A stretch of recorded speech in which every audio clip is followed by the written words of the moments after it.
हैं डॉक्टर महेश शर्मा जी हमारे साथ हैं। गौतम बुद्ध नगर की जिम्मेवारी आपके पास है कि सभी कैंडिडेट को जिता के लाएं। 3 विधानसभाएं लगती हैं।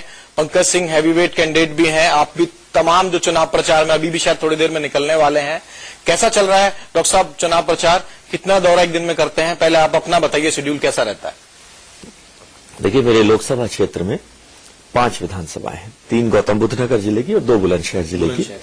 और मैं ये विश्वास से कह सकता हूं, 100% विश्वास से कह सकता हूं कि हम अपनी पांचों की पांचों सीटें जीतने वाले हैं और अच्छे बहुमत से जीतेंगे। और सिर्फ अपनी लोकसभा नहीं, हम अपनी पश्चिम उत्तर प्रदेश की और सीटों के लिए भी, मुझे लगभग 86 विधानसभाओं में जाने का मौका मिला परिवर्तन यात्रा के माध्यम से या अन्य कारणों से, और सभी जगह से माहौल अच्छा है। और अब कोई कारण नहीं है कि किसी भी तरह से हम पीछे मुड़ के देखने की जरूरत भी नहीं है। कारण तो है, गठबंधन हो गया, बहुत मजबूत है, लाइमलाइट खींच के ले गया। और एक जो समीकरण होते हैं वोटिंग परसेंटेज के लिहाज से, यूपी को ये 7 पसंद है, वो नारा दे दिया। देखिए, यूपी को ये 7 क्यों पसंद है? पहला तो अखिलेश यादव जी ने 224 सीट देकर उनको ये पूर्ण बहुमत की सरकार 5 साल चलाने का मौका दिया। अगर उन्हें अपने किए हुए कामों पर विश्वास होता और लगता है कि जनता के लिए उन्होंने कुछ किया है, तो गठबंधन कोई क्यों करता है? क्या मजबूरी थी उनकी गठबंधन करने की? मैं डॉक्टर हूं पेशे से। आदमी को जब अपने घुटनों पर, डॉक्टर को अपने घुटनों पर विश्वास नहीं होता ना, तो वो बैसाखी लेता है जी। लेकिन बैसाखी चुनते हुए ये जरूर चेक कर लेता कि बैसाखी कमजोर ना हो, कि पता चला आपने बैसाखी तो ली, पता चला बैसाखी के लिहाज से जो बैसाखी राहुल जी वाली है वो कमजोर है। कमजोर 27 सालों में कांग्रेस उत्तर प्रदेश में 15 से लेकर 28% सीटें, यानी 6%। देश के अंदर 44 सीटें, लेस देन 10%। कांग्रेस को कहां से आप करता हुआ मान रहे हैं?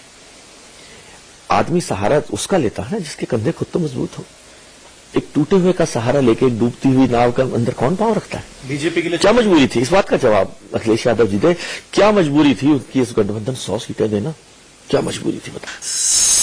है आप बालियान साहब की बात कर लीजिए। मुलायम जी पे पुराना एक पर्सनल अटैक किया उन्होंने, देवबंद में कर्फ्यू लगाने की बात, ऐसे बयान तो आपके पार्टी के लोग ही दे रहे हैं ना सर। सवाल तो फिर जो आपसे भी उठेगा। ठीक है, आपने कह दिया कि मेरे लिए खून का रंग साफ है, आपकी बात का मैं सम्मान करते हुए पूरा मैंने नहीं टोका, लेकिन आपके ही सहयोगी अगर इस तरह की बात करते हैं तो कहीं ना कहीं पूरी पार्टी की छवि पर असर पड़ता है ना, कि आप लोग उसको सांप्रदायिक बनाने के लिहाज से मुजफ्फरनगर के जो दंगों का फिर जिक्र कर रहे हैं। आप चाहते हैं कि इस तरह, आपकी पार्टी की बात कर रहा हूं मैं, इंडिविजुअल आपसे नहीं कह रहा हूं। देखिए, पार्टी की विचारधारा, हमारे अधिकृत जो प्रवक्ता है, हमारे राष्ट्रीय अध्यक्ष हैं, हमारे प्रवक्ता हैं, वह पार्टी की विचारधारा है। किसी व्यक्ति विशेष की किसी भी विषय पर कमेंट करना, और मैं इसके खिलाफ हूं कि किसी पर व्यक्तिगत कोई कटाक्ष किया जाए, किसी पर व्यक्तिगत कोई आक्षेप लगाया जाए, किसी धर्म जाति बिरादरी के नाम को कहीं राजनीति में इस्तेमाल किया जाए, मैं व्यक्तिगत रूप से इसके सहमत नहीं हूं। लेकिन पार्टी की विचारधारा वह है जो मेरे राष्ट्रीय अध्यक्ष का है, जो हमारे पार्टी के प्रवक्ता का है, वह पार्टी की विचारधारा है। किसी व्यक्ति की अपनी अपनी राय हो सकती है। पार्टी एक लोकतांत्रिक पार्टी है। कभी भी कोई ऐसा स्टेटमेंट किसी भी हमारे सांसद, विधायक, किसी नेता से आता है, उसका विश्लेषण होता है। और पार्टी के हमारे जो राष्ट्रीय नेतृत्व है, हमारे राष्ट्रीय अध्यक्ष जी, हमारे प्रधानमंत्री जी हमेशा इस बात की तायीद करते हैं कि कोई भी हमारा स्टेटमेंट संवैधानिक सीमा रेखा के बाहर नहीं होना चाहिए, धर्म जात बिरादरी के ऊपर कोई कटाक्ष नहीं होना चाहिए, सामाजिक मान्यताओं से परे नहीं होना चाहिए। और अगर कोई कहता है तो कोई भी किसी का स्टेटमेंट आता है तो उसका विश्लेषण होकर अगर कहीं जरूरत होती है तो उससे बात भी की जाती है। ये आप बड़ी, बिल्कुल मैं कह रहा हूं, बिल्कुल मैं कह रहा हूं। और सर, राम मंदिर का जो मुद्दा है उस पर क्या कहेंगे? देखिए, राम मंदिर का मुद्दा उठा रहे हैं, तमाम नेता उठा रहे हैं। देखिए, हमारी सरकार, हमारी पार्टी, सबने एक ही भाषा बोले। जो हमारे राष्ट्रीय अध्यक्ष जी ने स्टेटमेंट दी है वह हमारा मत है कि हम संवैधानिक दायरे के अंदर देश की करोड़ों जनता की भावनाओं का सम्मान करते हुए हम चाहते हैं, देश चाहता है कि एक भव्य राम मंदिर बने और उसका स्थान अयोध्या से दूसरा कोई नहीं हो सकता, लेकिन संवैधानिक सीमा रेखाओं के अंदर। ये हमारी पार्टी की लाइन है, हमारी सरकार की भी यही सोच है। इसमें कोई इफ एंड बट प्रशंसन नहीं। इसमें मिर्ची लग जाती है ना। विनय कटियार साहब जैसों का बयान आ जाता है कि जैसे बाबरी मस्जिद का विवादित ढांचा कहते हैं, वो विवादित ढांचे के हिसाब से गिरी थी, उसी तर्ज पे बनेगा। देखिए, ये विषय कोर्ट में विचाराधीन है। वो ढांचा था, मस्जिद थी नहीं थी, इसमें हिस्टोरियंस, इसमें साक्ष्य, उस पर एक कार्य चल रहा है, रिसर्च चल रही है, और मैं समझता हूं जो भी कोर्ट का फैसला हो सबको सर्वमान्य होना चाहिए।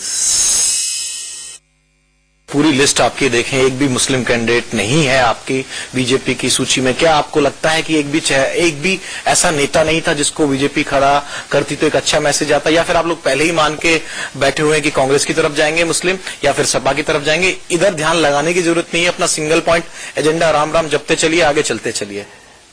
देखिए, देश का, प्रदेश का दुर्भाग्य रहा है कि कुछ नेता अपने हितों को साधने के लिए, ये राजनीतिक फायदे उठाने के लिए समाज को बांटते हैं, अगड़ों, पिछड़ों, दलित, नॉन दलित, हिंदू मुस्लिम के अंदर। कंपटीशन इस बात पे होता है कि किसने कितनी सीटें किसको दी। कंपटीशन इस बात पे होना चाहिए कि किसने कितना काम आम आदमी के, हिंदू के, मुसलमान के जीवन स्तर को उठाने के लिए किया। वो काम हमारी सरकार ने किया है।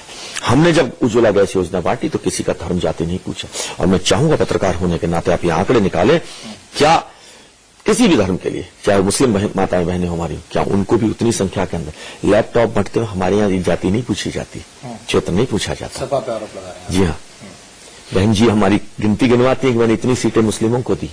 मुस्लिमों के लिए क्या किया, मुस्लिमों के लिए क्या किया, वो बताएं बहन जी।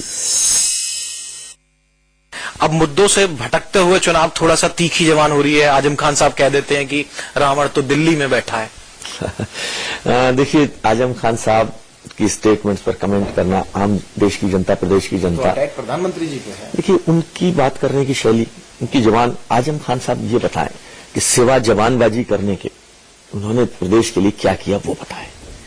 खाली हर महीने बाद, 15 दिन के बाद वो कोई ऐसा स्टेटमेंट देते हैं, उनकी भैंस अगर खोए तो वो चर्चा बनती है, वो चर्चा में बने रहने के लिए इस तरह के बयान देते हैं। गौतम बुद्ध नगर की 5 सीटों में से कितनी, डॉक्टर साहब? 5 सीटें आज लिख लीजिए, आप रिकॉर्ड कर लीजिए, आप रिकॉर्ड कर लीजिए।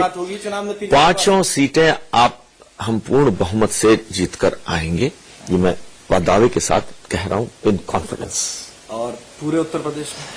देखिए, उत्तर प्रदेश में हमारा टारगेट है, एग्जैक्ट कैलकुलेशन करना तो संभव नहीं, लेकिन 265 से लेकर 325 के बीच में हमारी सीटें होंगी। सरकार बन पाएगी? स्पष्ट बहुमत की हमारी सरकार बनेगी। ऑन रिकॉर्ड है? बिल्कुल, आप इसे नोट कर लीजिए। अगर गलत हुआ नहीं, आप हमारे से फिर इसी पे बैठेंगे, हम इस मुद्दे बात होगी, फिर इसी पे आमने सामने बैठेंगे। डॉक्टर साहब ने सभी सवालों को बहुत दिल से जवाब दिया है, खुलकर बात की है, और ये वादा भी किया है कि जो दावा कर रहे हैं उनके बाद जब उत्तर प्रदेश के नतीजे आएंगे फिर हमसे मुलाकात करेंगे। डॉक्टर साहब, हमसे बातचीत करने के लिए